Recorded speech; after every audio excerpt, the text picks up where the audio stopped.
The NBA playoffs are a brutal crucible where mental toughness, physical durability, and elite execution intersect on the biggest stage. And no player in the 2025 postseason encapsulates that struggle quite like Michael Porter Jr., once heralded as the offensive X-factor for the defending champion Denver Nuggets. Porter has become a symbol of pain, pressure, and personal accountability as his team finds itself down 3-2 to the upstart Oklahoma City Thunder in the Western Conference semifinals. Despite playing through a painful left shoulder injury that would sideline most athletes for a month, Porter has refused to make excuses, but the results have been glaring, and the consequences are mounting. After Denver's crushing 112-105 loss in Game 5, Porter sat in front of his locker and did something not often seen in today's NBA. He took the blame.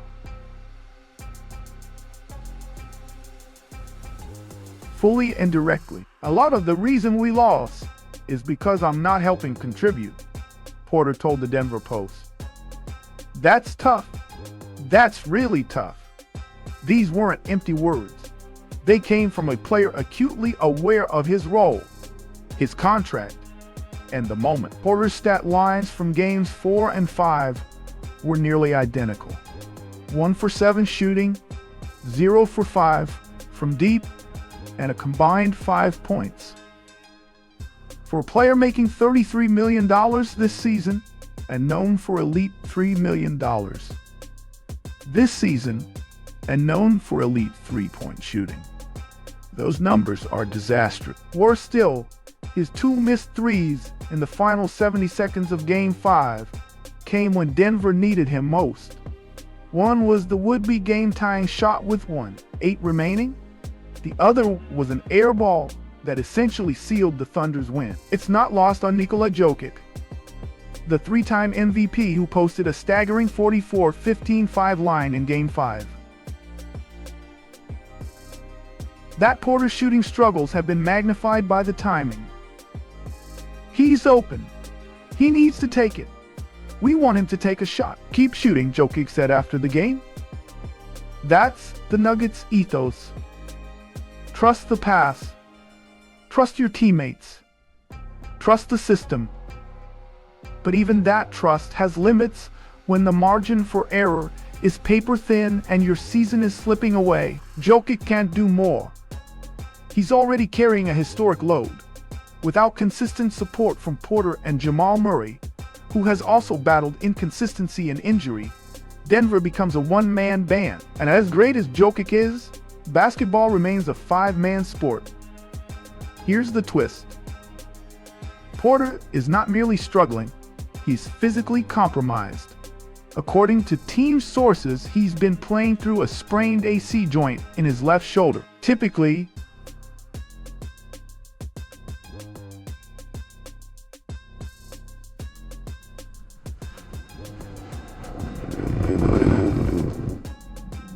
sidelines players for 4 or 5 weeks. Porter, however, has pushed through it for the entirety of the Thunder series.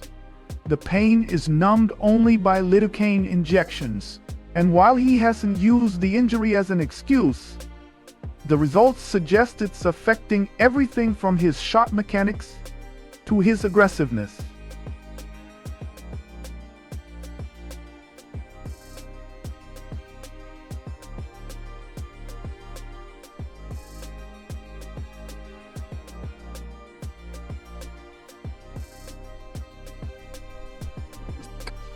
He has all my respect, said Aaron Gordon. The dude's a warrior, tough as hell. Gordon would know.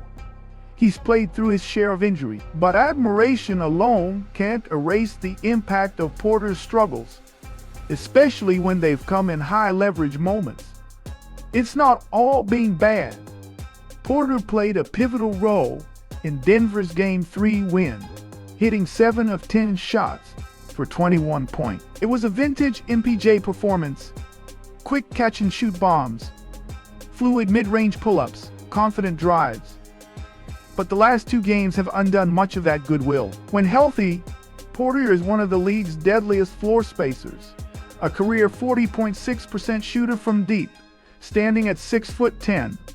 His gravity alone forces defenses to bend, but when that shooting touch disappears and his movement is visibly limited by pain, he becomes a liability on both ends. This leads to a major question facing Michael Malone ahead of Game 6.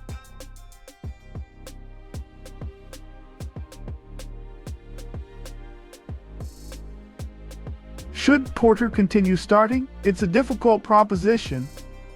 Denver lacks wing depth, and benching Porter would disrupt the lineup that carried them to a title just a year ago. Yet the numbers don't lie. Porter is shooting 26% from the field in the series, and his defensive rotations have been slower than usual. Malone has been fiercely loyal to his core players, but loyalty is not a strategy. If Porter's presence continues to hurt spacing and decision-making, Malone may need to stagger his minutes or lean more heavily on guys like Christian Braun or Peyton Watson. There's no good solution, only hard choices. That's playoff basketball. Part of the reason Porter's slump is so painful is the context. He's not just any role player, he's the Nuggets' third highest paid player.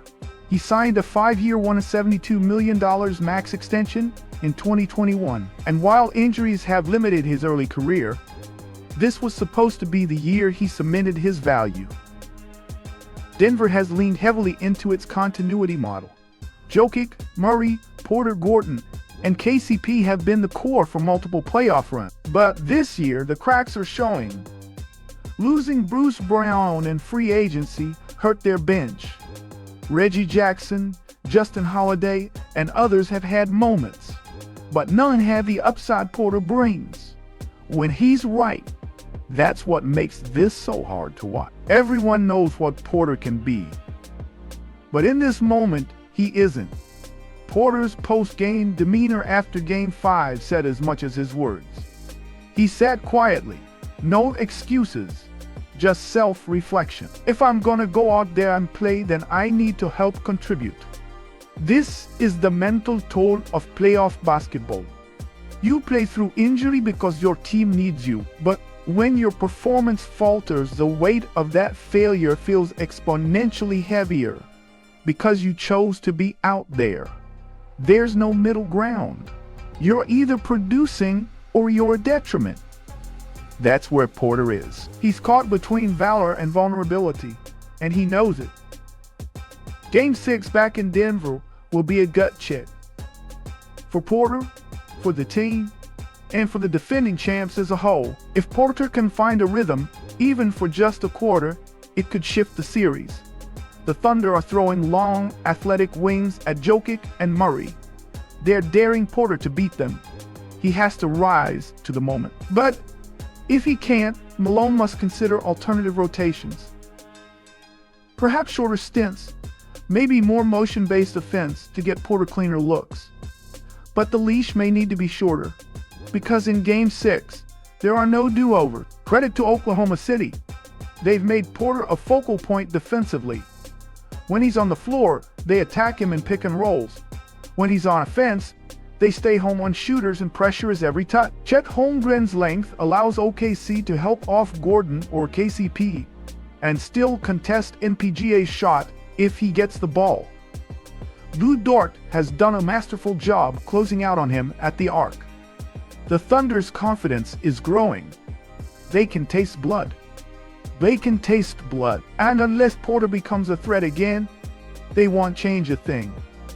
Porter is at a pivotal point in his career.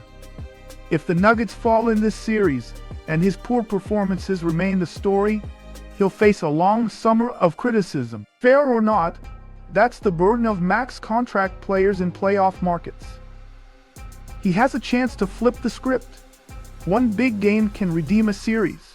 One moment can change everything. But the margin is gone. Game 6 is now the moment of truth. Michael Porter Jr.'s playoff journey this year isn't just about missed shots. It's about the fragile balance between courage and consequence. He's playing through an injury most wouldn't. He's holding himself accountable when others would hide behind excuses.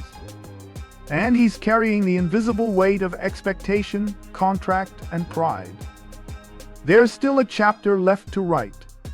Game 6 offers a path to redemption. Game 6 offers a path to redemption. And while Jokic will once again carry the load, Denver's season may hinge on whether Michael Porter Jr. can rise, despite the pain, the pressure, and the moment. In the end, that's what playoff greatness is made of.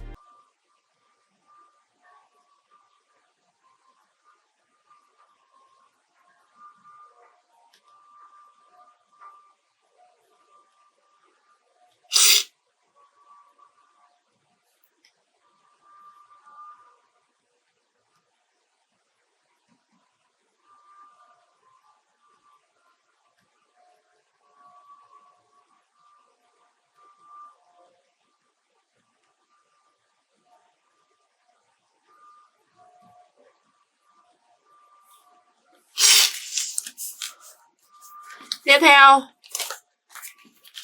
mình sẽ gấp lên trên nha.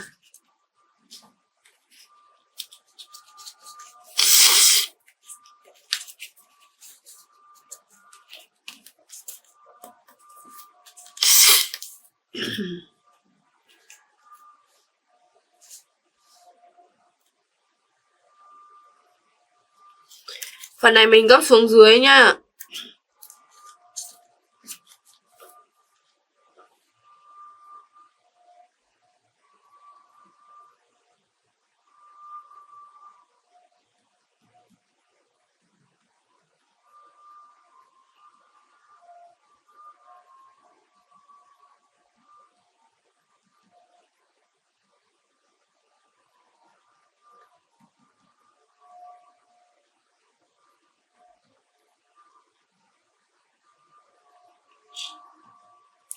Mẹ em ngồi ở tầng 45 này.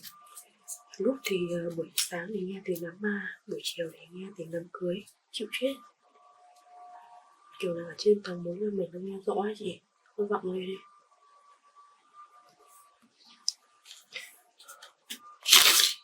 Mình sẽ vuốt nha.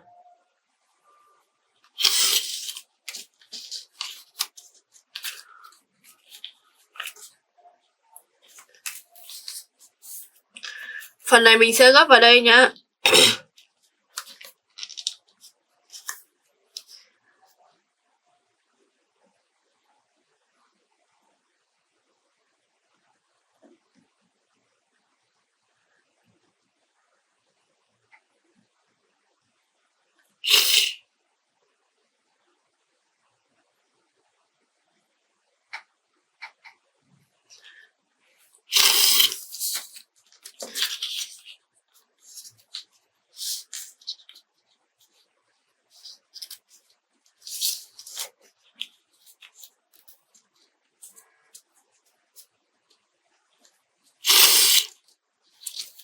Mình sẽ gấp vào đây nha.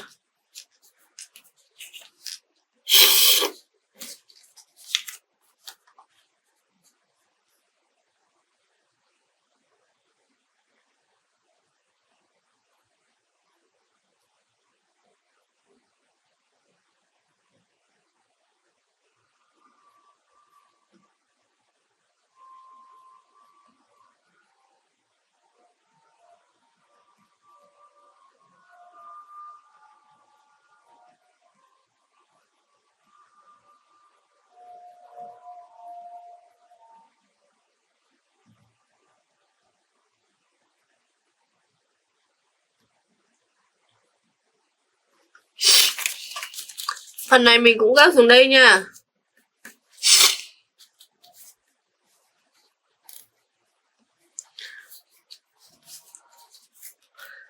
Tiếp theo là mình sẽ dính mắt cho mọi người.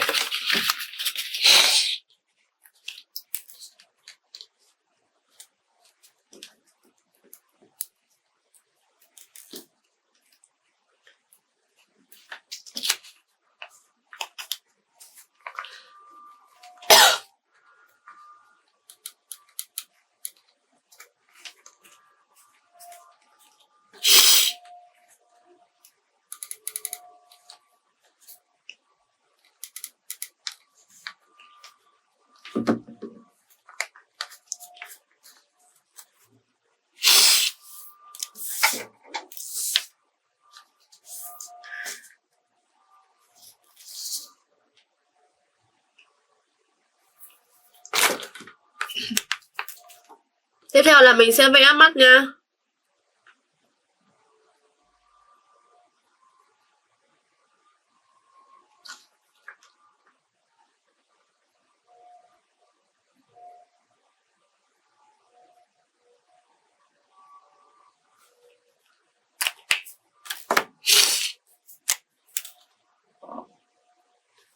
Vậy là mình đã hoàn thành xong rồi nha mọi người. Mọi người có thể tham khảo cách làm này của mình để làm nha.